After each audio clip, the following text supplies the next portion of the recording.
Ini adalah video bagian 4 inference dengan 2 sampel. Pembahasannya masih mengenai submateri pendugaan interval. Mari kita mulai. Ini soal untuk kasus berikutnya. Sebaiknya pause videonya sejenak untuk mencermati kasusnya. Ya, sesuai pernyataannya yaitu bagaimana dugaan interval rata-rata selisih produktivitas, maka ini adalah soal pendugaan interval rata-rata dari beda atau menggunakan dua sampel yang dependen yang dapat dilihat dari sampelnya yang dilakukan secara berpasangan dalam rangka menganalisis dampak pelatihan terhadap produktivitas. Kemudian ditetapkan bahwa tingkat keyakinan 0,95. Kita perlu membuat ringkasan angka-angka dari soalnya. Pertama, dengan 35 pasang data, maka N adalah 35. Untuk melihat kenaikan produktivitas, maka dihitung selisih antara Y dan X, atau produktivitas sesudah pelatihan dikurangi produktivitas sebelum pelatihan. Ini menghasilkan variabel D. Hasil perhitungan atas D diperoleh rata-rata D adalah 80. Sedangkan deviasi standarnya adalah 4,073897. Soal ini menggunakan tingkat keyakinan sebesar 0,95. Informasi ini akan dibawa ke lembar berikutnya. Mari dikerjakan jawabannya. Disajikan lagi ringkasan soalnya. Inilah formula pendugaan interval rata-rata beda dengan dua sampel dependen. Maka kita memerlukan nilai-nilai tiga besaran ini. Berdasarkan informasi dari ringkasan soal dan pencarian pada tabel T, dihasilkan tabel nilai yang diperlukan formula di atas. Nilai standar errornya adalah hasil dari rasio ini. Maka dapat dituliskan isian pada formula demikian ini.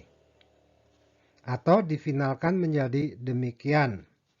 Maka dapat dinyatakan bahwa pada tingkat keyakinan sebesar 0,95 disimpulkan bahwa rata-rata kenaikan produktivitasnya berkisar antara 3,74 sampai dengan 6,54 unit. Sebelum dilanjutkan dengan pendugaan interval selisih proporsi, akan ditunjukkan pemanfaatan deskriptif statistik pada Excel untuk kasus ini. Tentu saja, tempo hari kita memanfaatkan sajian Excel pada deskriptif statistik untuk menghasilkan pendugaan interval rata-rata populasi. Silakan dicermati, saat ini yang kita kerjakan sangat mirip dengan pendugaan interval rata-rata sebuah variabel, μx.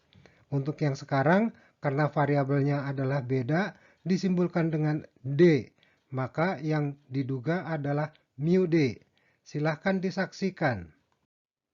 Disajikan lagi tabel terdahulu. Juga disajikan hasil pendugaannya. Apabila atas selisih Y dikurangi X diproses dengan deskriptif statistik pada Excel, akan diperoleh hasil ini. Ada rata-rata ini. Ada nilai standar error yang demikian. Bahkan disediakan margin of error ini. Sangat praktis, bukan? Mari kita lanjutkan ke lembar berikutnya, membahas pendugaan interval selisih proporsi populasi. Pada bagian awal dari materi ini ditunjukkan formula umum pendugaan interval. Kemudian sehubungan dengan materi saat ini yaitu pendugaan interval dengan dua sampel, ada berbagai parameter theta dan statistik theta hat serta pernyataan tentang standar error masing-masing. Pertama ada selisih rata-rata populasi dengan dua sampel independen. Kedua dibahas rata-rata selisih yang menggunakan dua sampel dependen. Dan sekarang akan dibahas selisih proporsi menggunakan dua sampel independen. Formula duganya dapat dinyatakan demikian ini. Dengan p-hat adalah proporsi sampel.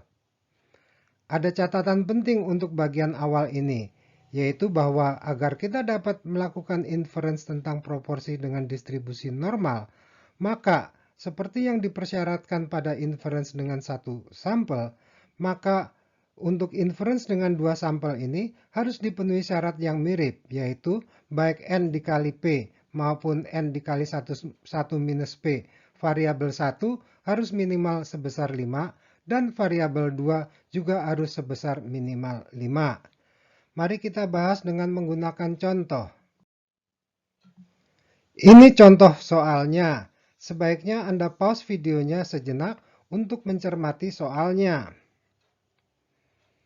Ya, sesuai pernyataannya yaitu bagaimana hasil dugaan interval selisih proporsi pemirsa acara kota A dan kota B, maka ini adalah soal pendugaan interval selisih proporsi. Tingkat keyakinan adalah 0,95. Dikumpulkan dahulu ringkasan informasi pada soal. Mari kita kerjakan jawabannya. Disajikan kembali ringkasan soalnya, disajikan juga formula pendugaan interval selisih proporsi populasi. Informasi yang diperlukan itu disajikan pada tabel berikut ini. Nilai-nilainya diperoleh dari ringkasan soal dan tabel normal standar Z. Dapat dihitung nilai margin of error sebagai perkalian dua nilai paling bawah tersebut. Sehingga dapat kita tuliskan hasilnya. Beda proporsinya adalah 0,1 plus minus 0,076. Maka dapat dinyatakan bahwa pada tingkat keyakinan sebesar 0,95 disimpulkan bahwa beda proporsi peminat acara berkisar antara 0,024 sampai dengan 0,176 atau antara 2,4 sampai dengan 17,6%. Baiklah, demikianlah materi confidence interval dengan menggunakan dua sampel, baik untuk rata-rata maupun untuk proporsi.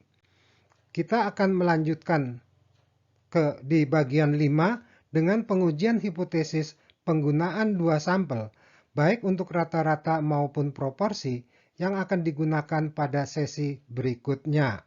Silahkan disimak. Selamat menyaksikannya.